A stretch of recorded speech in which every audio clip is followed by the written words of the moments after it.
Good morning guys. Ayan, maagang nagising ang nanay niyo nagpupugo guys. At magpapakain tayo ng pugo guys. Kaya kape muna tayo. Tapos kape. Trabaho na guys. Kailangan natin ito magtrabaho. Kailangan.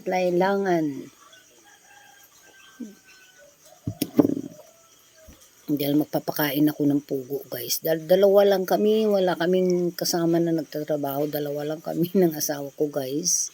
Kaya siya nagtatanggal na siya ng dumi. Ako naman magpapakain. Ganun ang mga schedule ko guys. Kaya kailangan din magtulungan sa trabaho.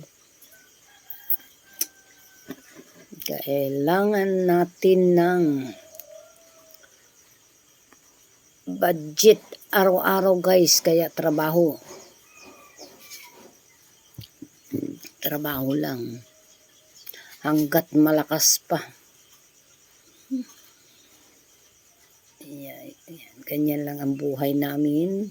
Magpupugo guys, maagang magising para magtrabaho. Sa gabi na rin makapagpahinga.